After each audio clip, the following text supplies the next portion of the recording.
आज की horror story कुछ ज्यादा डरावनी होगी, तो वीडियो को आखिरी तक जरूर देखें। तंत्र विद्या से बाप ने लिया बेटे की मौत का बदला, डरावनी कहानियाँ। ये किस्सा एक लड़के अंजनी का है जिससे मेरी हमेशा से अनबन रही है और मैं उसे देखना भी पसंद नहीं करता। वो लड़का बदमाश किस्म का था, उसका काम ही लड़ाई करना और दूसरों के लिए मुसीबत खड़ी करना था। लेकिन यही कारनामे उसके लिए बहुत भारी पड़े और उसकी स्थिति पागलों जैसी हो गई और उसका मानसिक संतुलन बिगड़ गया और बेवक्त इस संसार से चला गया। अब यहाँ से किस्सा शुरू होता है। दोस्तों, मारपीट करना और अपनी दादागिरी से दूसरे लड़कों को धमकाना उसकी शान थी। एक बार वो किसी के बुलाने पर किसी गैंग के लड़के की मरम्मत पिटाई करने गया। उसने उस लड़के को मार मार कर अधमरा कर दिया और वहाँ से भाग गया। उसके मुंह से खून, सिर से खून बह रहा था। वो ऐसी जगह पर घायल पड़ा था जहाँ हाईवे का जंगल पड़ता है और वहाँ इक्का दुक्का गाड़ियाँ निकलने पर ही आवाज होती है, बाकी सुनसान ही रहता है। किस्मत से वहाँ एक भैंसे चराने वाला मवेशी गुजर रहा था। उसने उसको वहाँ कराहते हुए सुन लिया। वो मवेशी तुरंत सहायता लेने गया और उसे अस्पताल पहुँचाया। उसका बहुत खून बह गया था। बदकिस्मती से उसका ब्लड ग्रुप ओ पॉजिटिव था। उस ब्लड ग्रुप का खून डॉक्टरों के पास उपलब्ध नहीं था। जैसे तैसे डॉक्टरों ने उसकी स्थिति को स्थायी रखने की खूब कोशिश की, लेकिन वो काफी प्रयास के बाद मरने से तो बच गया पर कोमा में चला गया। उसके घर वालों का रो रो कर बुरा हाल हो गया। उसके घर में एक छोटी बहन, पिता थे। कुछ दिनों बाद वो लड़का मर गया। मारने वाले का पता नहीं होने के कारण अज्ञात व्यक्ति के नाम ही पुलिस में रिपोर्ट की जा सकी, जिसका कभी परिणाम सामने नहीं आया। लेकिन उसके पिता ने भी उस व्यक्ति का पता लगाने की ठान ली।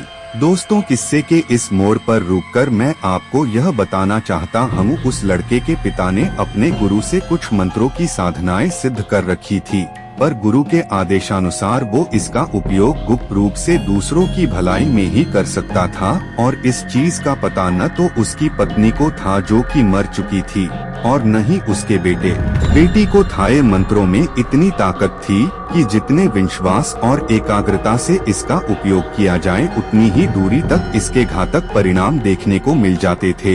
ये मंत्र सही इस्तेमाल करने पर 100 योजन दूर तक भी काम करते थे। यहाँ 1 योजन दूरी से मतलब 13 से 16 किलोमीटर के बीच की दूरी है। लेकिन गुरु के आदेशानुसार उसने उन शक्तियों को कभी जगजाहिर नहीं होने दिया और चुपचाप दूसरों की समस्याएं सुनकर जब भी उसको मौका मिलता एकांत में बैठकर इन मंत्रों की सहायता उनके दुख दूर करता था। लेकिन अपने इकलौते बेटे की मृत्यु से वो इतना आहत हुआ कि उसने उस व्यक्ति को अपनी शक्ति से बर्बाद करने की ठान ली। उसने संस्कृत में एक कागज की छोटी पर्ची पर एक मंत्र लिखा और मोमबत्ती की लौ पर 21 बार घुमाते हुए मंत्र पढ़ता रहा और फिर उसको हल्के रूप में जलाकर उसकी राख को दोनों हाथों से मसल दिया और फिर अपनी हथेली पर देखा तो उसको उस व्यक्ति का नाम पता चल गया जिसने उसके बेटे हत्या की। अब उसने अपने गुरु से ये सब कार्य करने की इजाजत मांगी, परंतु गुरु ने इस कार्य की स्वीकृति नहीं दी। लेकिन उस व्यक्ति ने अपने गुरु की निस्वार्थ सेवा करी थी। उसके इकलौते पुत्र के अलावा अब उसकी जीवन में कुछ नहीं बचा था और वो उसको दंड देना चाहता था। उसने अपने गुरु से सेवा के बदले कभी कुछ नहीं मांगा, बस यही एक इच्छा जाहिर करी। तब कहीं जाकर उन्होंने इस कार्य की स्वीकृति दी, परंतु उसके गुरु ने साथ में ये भी कहा कि ये शक्तियाँ मानव कल्याण के लिए है, दुरुपयोग होने पर तुम्हारी मृत्यु भी हो सकती है।